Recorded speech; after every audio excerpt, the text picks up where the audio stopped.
Kabupaten Kota Waringin Timur adalah salah satu kabupaten di Provinsi Kalimantan Tengah. Ibu kota kabupaten ini terletak di Sampit, di tepi Sungai Mentaya. Dalam bahasa Dayak Otdanum, Sungai Mentaya itu disebut Batang Danum Kupang Bulan.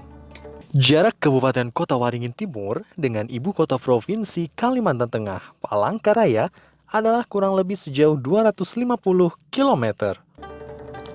Menurut legenda rakyat setempat yang masih hidup kini, bahwa Sampit pada masa itu berbentuk sebuah kerajaan bernama Kerajaan Sungai Sampit dan diperintah oleh Raja Bungsu. Sang Baginda memiliki dua anak, di mana anak laki-laki bernama Lumuh Sampit dan anak perempuan bernama Lumuh Lenggana. Diceritakan, Kerajaan Sungai Sampit akhirnya musnah akibat perebutan kekuasaan antara saudara kandung tersebut. Kota Sampit juga pernah disebut-sebut di dalam buku kuno negara Kertagama. Pada masa itu disebutkan, terutama pada masa keemasan Kerajaan Majapahit yang diperintah oleh Raja Hayam Wuruk dengan mahapatinya yang tersohor yaitu Gajah Mada. Di salah satu buku yang ditulis oleh Empu Prapanca pada tahun 1365 tersebut, disebutkan bahwa pernah dilakukan sebuah ekspedisi perjalanan Nusantara, di mana salah satu tempat yang mereka singgahi adalah Sampit. Pada awal abad ke-16, Islam akhirnya menyebar ke Kalimantan. Sementara itu, masuknya agama Islam ke kota Waringin Timur tidak bisa dilepaskan dari pengaruh kerajaan Banjarmasin. Seperti diketahui, kerajaan Sungai Sampit adalah fazal dari kerajaan Banjarmasin. Bahkan pada tahun 1844, diketahui cukup banyak penduduk kota Waringin Timur yang sudah memeluk agama Islam. Mereka bermukim di sepanjang Sungai Mentaya. Beberapa bukti lain yang mengindikasikan bahwa jauh sebelum itu sudah ada yang memeluk agama Islam di kota Waringin Timur. Di antaranya dengan ditemukannya sejumlah kuburan tua. Misalnya kuburan tua yang ditemukan di Sungai Lenggana, di mana pada batu nisannya tertulis Haji Abdurrahman bin Haji Abdullah Bugis, lahir pada 11 Muharram 1103 Hijriah atau 26 Juni tahun 1691 Masehi, dan Syekh Basiri bin Saidullah wafat di tahun 1500 Masehi, sementara data lahir beliau tidak tertulis. Makam beliau diselimuti dengan kelambu kuning atau yang biasa masyarakat sebut sebagai jangkut bahenda. Jangkut bahenda berarti kelambu kuning. Masyarakat pesisir kota Waringin Timur meyakini warna tersebut sebagai sebuah warna keramat, sehingga sering digunakan untuk menyelimuti makam waliullah.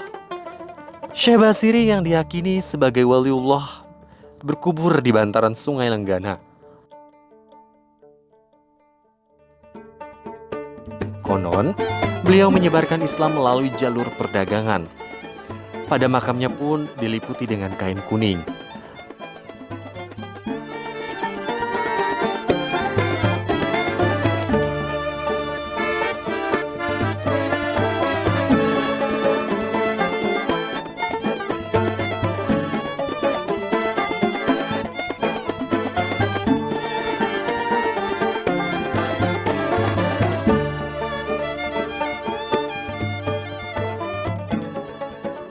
Melalui perdagangan secara tersirat, beliau mengajarkan nilai-nilai keislaman, sifat jujur, amanah, kesepakatan yang tertanam di dalam ucapan akad jual beli, saling menguntungkan pembeli dan penjual sehingga menjadi sebuah keberkahan.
Syekh Basiri menyempurnakan agama Bahari menjadi agama Islam, yaitu agama tauhid yang tidak ada lagi menyembah Tuhan selain Allah.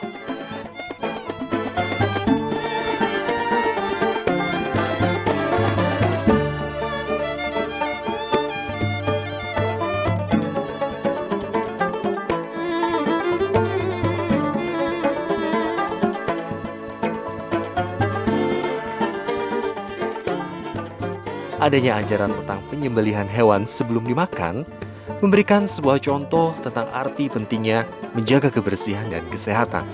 Sebagaimana sebelum sholat, wajib mandi dan berwudu terlebih dahulu.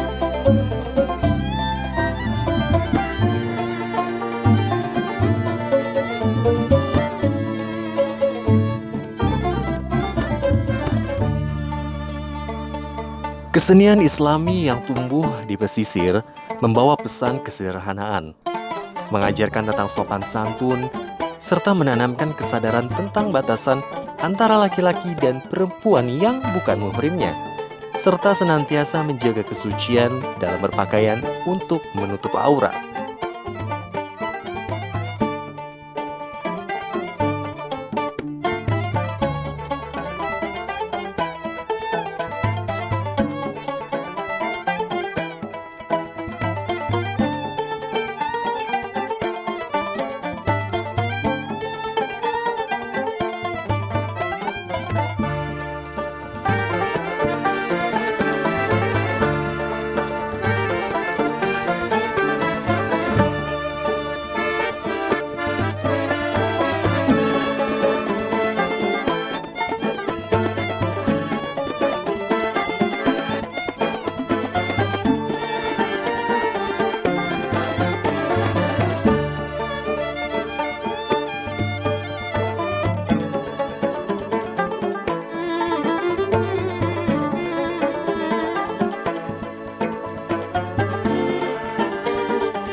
Sejak itulah, secara berangsur-angsur, agama Islam disebarkan ke daerah-daerah di kota Waringin Timur.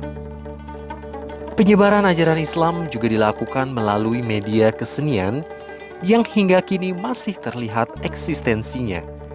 Di antaranya seperti hadrah, salawat habsi, dan kesenian Japen dan tirik yang masih tumbuh subur di kota Waringin Timur dan lazim dikenal masyarakat sebagai seni pesisir.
Dewasa ini ajaran Islam lekat dengan masyarakat di wilayah hilir Sungai Mentaya atau biasa disebut wilayah pesisir.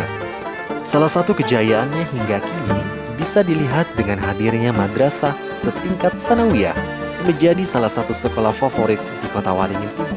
Demikianlah jejak Waliullah Syekh Basiri bin Saidullah yang tercatat dalam sejarah kota Waringin Timur. Sehingga melalui Dinas Kebudayaan dan Pariwisata, makam beliau dijadikan salah satu objek wisata religi di wilayah Kabupaten Kota Waringin Timur.